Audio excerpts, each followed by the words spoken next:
A recuperación da necesaria interlocución institucional entre o Concello de Vigo e a Xunta de Galiza a través do encontro mantido no día de onte por Abel Caballero e Alfonso Rueda é un paso positivo que desde o Bloque Nacionalista Galego agardamos permita poñer fin definitivamente ao permanente pim-pam-pum partidista que uns e outros alimentaron nos últimos anos en contra dos intereses das viguesas e dos vigueses. Saudamos que haxa por fin unha mínima vontade de cooperación e que tanto o Partido Socialista como Partido Popular parezan dispostos a deixar de xogar irresponsablemente ao canto peor mellor. Mais cremos que despois dos xestos ten que haber compromisos reais para abordar as moitas cuestións pendentes despois de 15 anos de continuado abandono por parte da Xunta do Partido Popular en contra da maior cidade de Galiza. Nese sentido, consideramos moi decepcionante que en preto dunha hora e media de reunión entre o alcalde e o presidente da Xunta non estiveran acima da mesa as principais necesidades da cidade.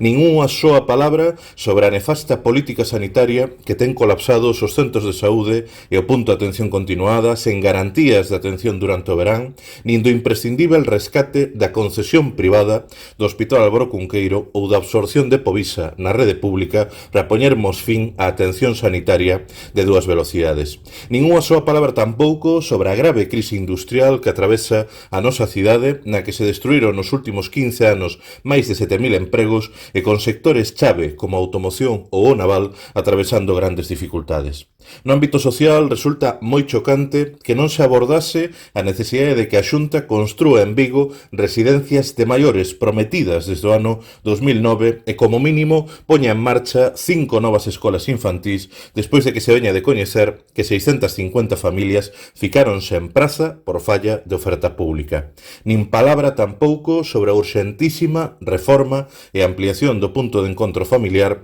ou do Centro de Información ás Mulleres. E diante dun dos maiores problemas sociais na nosa cidade, como é o da vivenda, o único compromiso concreto foi constituir un grupo de traballo.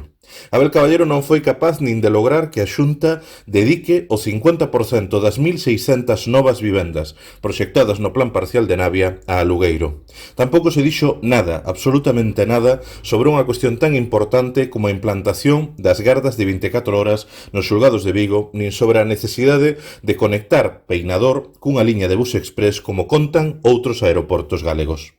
Para alén dunha foto simpática, pouco, prácticamente nada, cambia no que de verdade importa, as políticas e os investimentos da Xunta de Galiza na nosa cidade. Parece que no camiño entre o Concello e a delegación da Xunta, Abel Caballero esqueceuse de moitos dos temas aos que cada pleno dedica as súas mocións o Grupo Municipal Socialista. Por iso, dende o Bloque Nacionalista Galego, imos seguir a exixir con absoluta firmeza, como primeira forza da oposición no Parlamento de Galiza, que o Goberno galego cumpra con Vigo, exercendo as súas competencias e atendendo de verdade as necesidades das 300.000 viguesas e vigueses que somos, antes de máis, 300.000 galegas e galegos con dereitos. Fronte a un Partido Popular que nos últimos anos negoulle a Vigo investimentos por volta de 500 millóns de euros, rexeitando todas e cada unha das emendas do BNG aos orzamentos da Xunta, as viguesas e os vigueses poden ter a confianza en que o BNG vamos seguir dando a batalla para lograr poñer punto e final ao abandono da nosa cidade por parte do Goberno galego.